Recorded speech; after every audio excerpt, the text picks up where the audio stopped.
Hello friends, super magic રસોઈમાં મિત્રો હું આપનું સ્વાગત કરું છું। આજે હું દહીં ડુંગળીનું શાકની રેસીપી લઈને આવી છું મિત્રો। તો તમને ચોક્કસ મારો વિડીયો ગમશે, ગમે તો લાઈક કરજો, શેર કરજો અને સબસ્ક્રાઇબ કરવાનું તો ભૂલતા જ નહીં।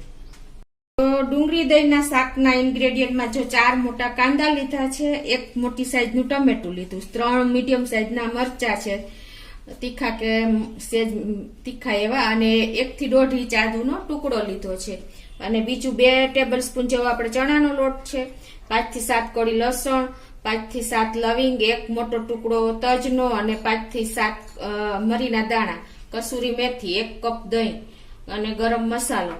અને રૂટીન મસાલામાં કાશ્મીરી લાલ મરચું છે અને તીખું લાલ મરચું, હળદર, હિંગ અને ધાણા જીરું, અને આપણે તેલ લેશું। તો આટલા ઇન્ગ્રેડિયન્ટ આપણે લેશું। કાંદા સ્લાઇસના ફોર્મમાં આપણે સમારી લેશું આ રીતે।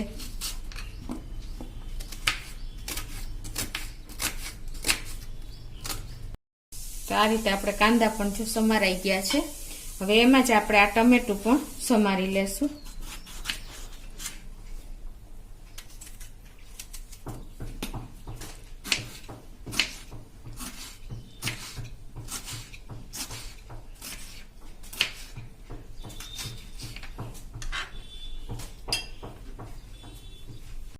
એ જ રીતે આપણે મરચાને પણ આવી રીતે લાંબા કટિંગ કરી લેશું। તમારે રાઉન્ડમાં સમારવા હોય તો પણ ચાલે। રીતે આપણે જો બધા મિક્સ કરી લીધું છે। હવે એમાં આપણે રૂટીન મસાલા કરી લેશું। અડધી ટીસ્પૂન રેશમ પટ્ટો તીખું મરચું નાખશું, 1 ટીસ્પૂન કાશ્મીરી મરચું નાખશું, 1/4 ટીસ્પૂન હળદર, 1 ટીસ્પૂન ધાણા જીરું અને 1 ટીસ્પૂન આપણે ગરમ મસાલો અને 2 ટેબલ સ્પૂન ચણાનો લોટ। આ બધું નાખીને આપણે આ રીતે મિક્સ કરી લેશું।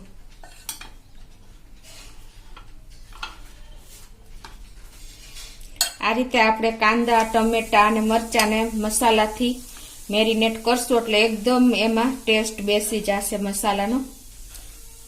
આ શાક મિત્રો મોઢામાં પાણી આવી જાય ને એવું ટેસ્ટી બને છે, અને એકવાર તમે બનાવશો ને તો દર વખતે કાંદાનું આ શાક તમારા ઘરમાં બનશે એની હું ગેરંટી આપું છું મિત્રો। ધાબા જેથી પણ ચડિયાતું શાક આપણે આ દહીંમાં એકદમ ટેસ્ટી થાય છે। એકદમ પરફેક્ટ આપણે મિક્સ એન્ડ મેચ કરી લેશું। હવે આગળ આપણે આ જે 5 થી 7 કળી લસણ છે એ આપણે એની પેસ્ટ કરી લેશું, એટલે એક મિક્સર જારમાં એ નાખી દેશું, અને 5 થી 7 લવિંગ, 1 ટુકડો તજ અને 5 થી 7 મરીના દાણા, આની આપણે ફાઇન પેસ્ટ કરી લેશું, અને 1 ઇંચ આદુનો ટુકડો પણ નાખી દેશું।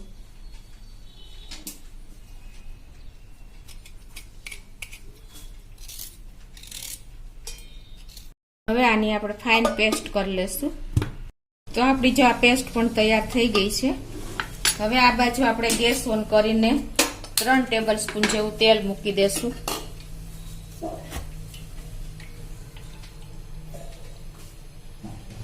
તેલને ગરમ થવા દેશું। તેલ ગરમ થઈ ગયું છે। 1 ટીસ્પૂન જેવું આપણે આખું જીરું નાખી દેશું, અને પિંચ જેટલી આપણે હિંગ નાખી દેશું, અને આ જે પેસ્ટ આપણે બનાવી છે લસણ ને આદુ, મરી, તજ ને લવિંગ એ નાખી દેશું, અને એને આપણે સરખી સાંતળી લેશું।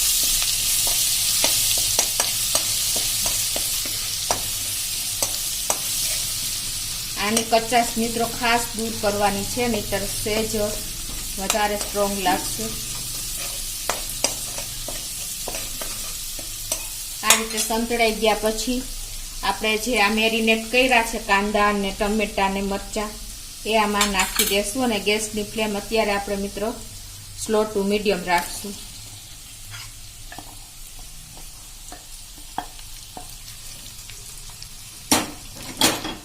અને એને આપણે હવે આ રીતે કૂક કરશું। આ રીતે આપણે મીડિયમ ફ્લેમ ઉપર 3 થી 4 મિનિટ આ રીતે ચલાવતા ચલાવતા આપણે આ કાંદા અને આ બધી સબ્જી સરખી એવી કૂક કરી લેશું. સ્લો ટુ મીડિયમ ફ્લેમ ઉપર કન્ટિન્યુ ચલાવતા રહેશું. આપણે પાકતા 3 થી 4 મિનિટ થશે.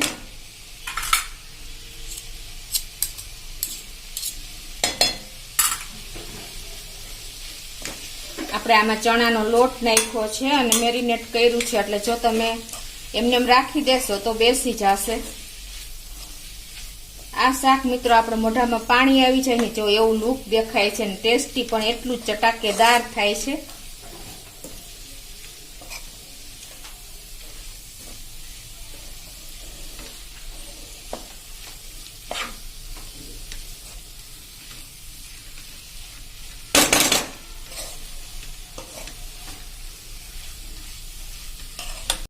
તો આ રીતે જો આપણે કન્ટિન્યુ ચલાવતા જ રહ્યા છે અને આપણા કાંદા પણ કૂક થઈ ગયા છે. 3 થી 4 મિનિટ થઈ ગઈ છે, તમે જોઈ શકો છો. હવે આપણે એમાં દહીં મિક્સ કરવાનું છે. તો મેં અત્યારે 1 કપ દહીં લીધું છે અને આ રીતે આપણે એકદમ ફેટી લેવાનું છે, એટલે એકદમ એક રસ આપણું દહીં થઈ જાય. અને આ દહીં હવે આપણે નાખી દેશું શાકમાં અને એને આપણે આ રીતે કૂક કરી લેશું ચલાવતા.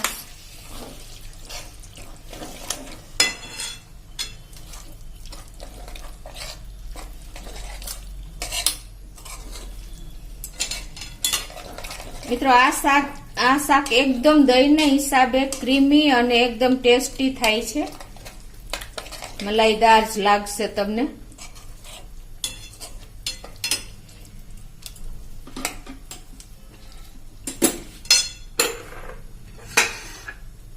હવે આપણું દહીં ચડે અંદર નાખ્યા પછી આપણે ટેસ્ટ એકોર્ડિંગ 1 ટીસ્પૂન જેવું મીઠું નાખી દેશું.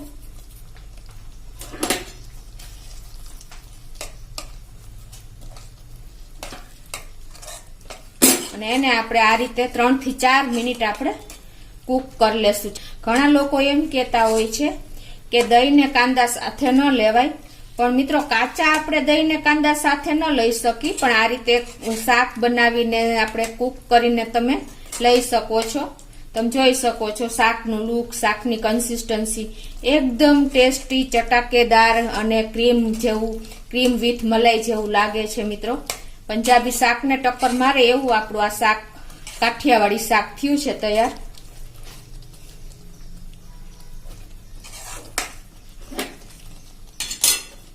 કન્ટિન્યુ તમારે ચલાવતા જ રહેવાનું છે આ રીતે.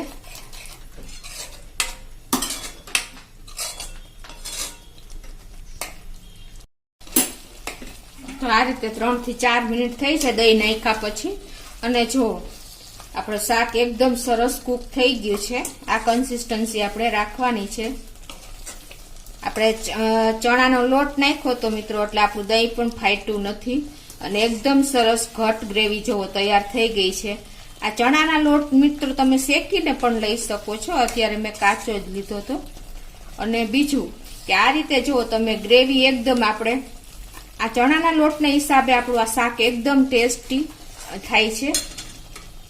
તો હવે આપણે એમાં કસૂરી મેથી નાખી દેશું, થોડીક એવી 1 ટીસ્પૂન જેવી.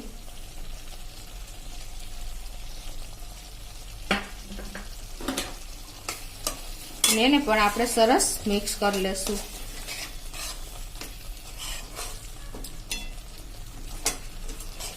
અત્યારે બહુ સરસ સ્મેલ આવી રહી છે મિત્રો, આપણા આખા કિચનમાં પ્રસરી રહી છે. એવી મસ્ત ટેમ્પટિંગ શાક આપણું તૈયાર થયું છે. તો હવે આપણે ગેસ બંધ કરી દેશું અને આપણું શાક પણ રેડી થઈ ગયું છે. અને એને હવે આપણે સર્વ કરી લેશું.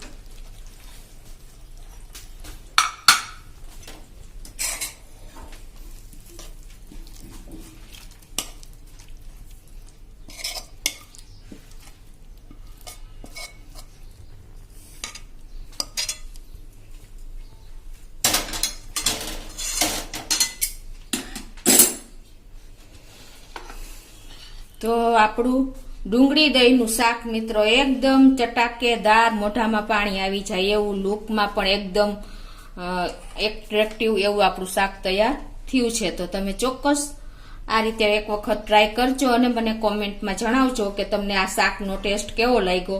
તો તમને ચોક્કસ મારો વિડીયો ગમ્યો હશે. ગમે તો લાઈક કરજો, શેર કરજો અને સબસ્ક્રાઈબ કરવાનું તો ભૂલતા જ નહીં.